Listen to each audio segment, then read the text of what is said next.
Hello, everybody. Stephen Meade here with Domicile Real Estate. This is our Southern California housing market update for September 12th, 2023. I'm actually on location at a hotel, so the internet's a little shaky. So for those of you on the live stream on Facebook, you might notice that the quality isn't great, but we're going to have this on YouTube. We're recording locally too.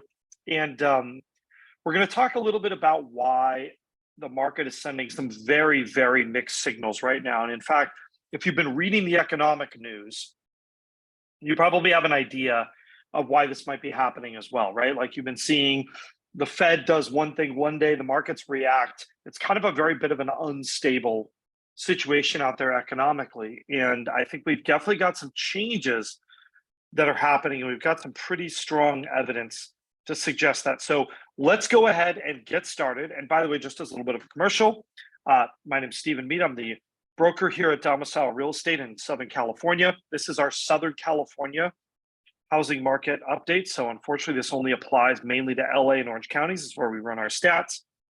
If you are looking to buy or sell a home here in Southern California, we would absolutely love to lend you our expertise. Definitely reach out. There is instructions in the description down below if you're watching this on YouTube. Let's go ahead and take a look at the stats and kind of jump into this, and I can explain sort of what's happening. So the first thing we've got going is that the number of active listings is pretty stable. It's not really dropping, but look at where it is compared to last year. I mean, we were 7,700. This year we are below 5,000, and that's a pretty big drop in our under 1 million category. 1 to 2 million, things are a little bit better, but it is still down versus last year. If we take a look at our new listings, this one is really interesting, right? Our listing volume is pretty stable here of new listings coming on the market for that 1 to 2 million category, but look at under $1 million. It's almost like the bottom has really just fallen out in terms of sellers putting these kinds of homes up on the market. People are staying put. And obviously, when we don't see new listings coming up, what does that do? A few weeks from now, that is going to result in lower active listings. That's my prediction. If you look at newer escrows, those are also down in the last 2 weeks, right? I mean, in fact, this is a low point all the way since back in the beginning of January in terms of the number of transactions or the number of homes going into escrow. We even see that $1 to $2 million number is down too. Part of this is that there's very little for people to buy. The other part of this is that rates have gone up, but I've got some bad news for those people who are waiting on the sideline. We're going to get to that. Now, if we look at our absorption rate, right, this is our quick and dirty. How fast are homes coming off the market versus the rate at which they're coming onto the market? You'll notice in both of these, the number has gone down. I mean, we're still at about 80% here for under $1 million. That is still a competitive market. So even though this number is lower, it's not low by any means. And our 1 to 2 million is at 70%. Again, that is still a fairly healthy market. It's definitely not a buyer's market, but it is a little less competitive. So if we look at our prices, we've got a very, very interesting story to tell. Our 75th percentile market is, gosh, I mean, these prices have just been steady, right? Look at this straight line going across. Our median, this is in that area kind of between 750 and $1 million.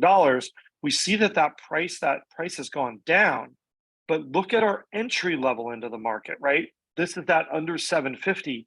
That number continues to go up, right? Normally, we see prices across these groups move somewhat in unison, and yet right now they are not. They are moving kind of in opposite to each other. And I think, a real function of that is because the buyers in these different price ranges are in very different situations, the buyers and the sellers. I think that middle market is somewhat weak right now, right? Because we don't have a lot of move up buyers. These people who currently own a home, they feel like they're stuck, like they can't get out of it, right? And I think those people are not moving, they're not buying, and they're not selling. And that's really kind of creating a little bit of softness over there. But if we go back here and we take a look, let me find this again, there we go. This upper range, I think, is just a little less sensitive to interest rates. We are finding that entry level market there is just a shortage of inventory. There are people who want to buy houses and they just can't do it. And that's why we're seeing those prices continue to accelerate. Now, if we look at our still active, right, higher numbers mean a less competitive market. We've been seeing this creeping up, right, for our 1 to 2 million, but look at how this has shot up under $1 million. So these are some conflicting pieces of information, right? Our closed prices says the prices are going up. This seems to predict that we will see some softness on prices going forward. How can that possibly be? How do we reconcile that?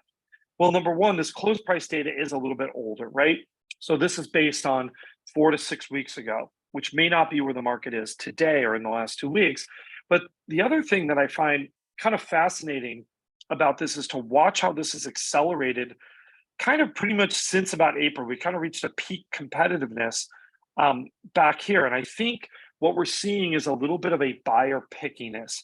And we start to notice this as kind of that affordability level starts to drop. The buyers who are in the market start getting pickier. They start saying, I'm not in a hurry. I'm willing to wait for the right house. I don't need to buy a house today. There's not really a sense of urgency. However, I think that might change. The other thing that I think is interesting to look at is this chart, which is our close to list ratio. It is still over 100%. And in fact, it has settled right in here around 101% of list price. And that's both for under $1 million and 1 to 2 million. What gives? Why are homes consistently selling for over list price?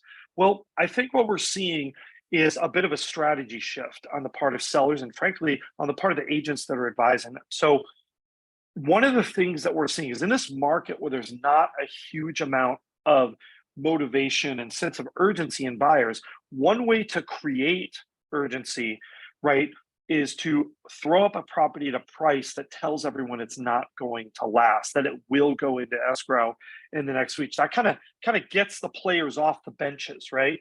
And it kind of gets people to jump in the market, which, it's funny. We had a client this week, he might be watching this, he suggested, right, why didn't I go on the market at a make me move kind of a price? Well, that's always a strategy, but I don't think it's a very good strategy right now. Right now, what you need is that buyer, let's use this as an example. You have a home that you hope will sell for $1.5 million. That's probably several of you on this call. You hope it'll sell for $1.5 million. Now, one strategy is you can list it at 1.6 million and hope somebody pays 1.5. The problem is, again, zero sense of urgency on those buyers. That house will sit on the market.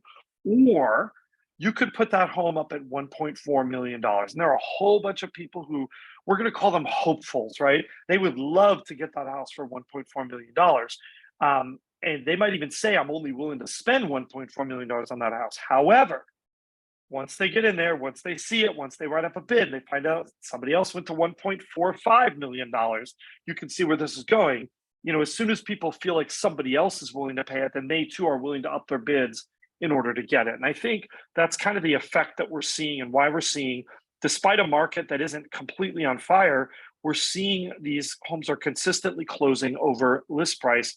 And that's really what's happening. Is it is more of a strategy than it is an indication of the market. If we look at our days on market for new contracts, that has again been steadily increasing for our under 1 million, but it's kind of stabilized here right around 30 days. Again, softer does not mean soft. This is all relatively speaking, it's a softer market, but not really, not soft like it was towards the end of last year. And if you look here, the three-way, and this is really something interesting to take a look at. Where were we last week? Well, we were here. And I expressed some very big concerns about this spread, right? This, once again, for everybody looking, this is our three-way chart. The blue line is the payment on a median priced home since June of 2018, right? And it shows how that has changed relative to inflation, which is this red line here, and then relative to rents on a single family home. Look what has happened after a long period of stability on rents. Market rents for single family homes have jumped, right? And what that's done in combination with a little bit of an easing of interest rates, that has brought these two closer together.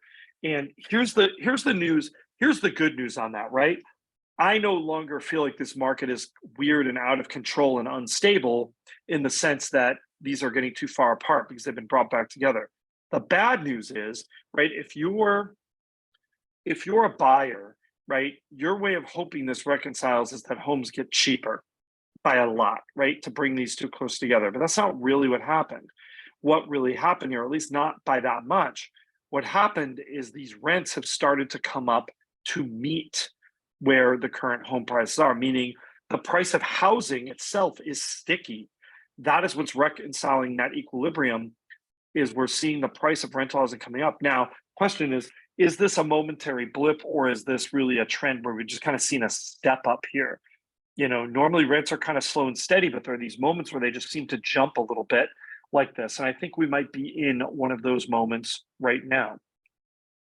And then finally, we have our prevailing mortgage rates. Obviously not the great news people are hoping for. I think people are saying, when are rates going to come down? I wish I had the answer to that question. I think probably sometime over the next 12 months, we'll see a little bit of easing, but nobody knows exactly how much easing that is going to be. Again, we saw a little bit of easing here, but we are still at these really high peak numbers with a rate that is still above 7%.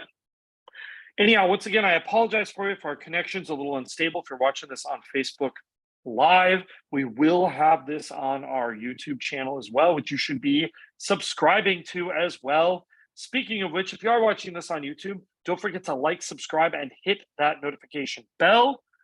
Questions and comments, we love them. And if you are looking to buy or sell a home in Southern California and you would like our expertise on strategy to help you get the most money and the highest proceeds for your house, or to help you purchase a home, we are here for you. Don't hesitate to reach out.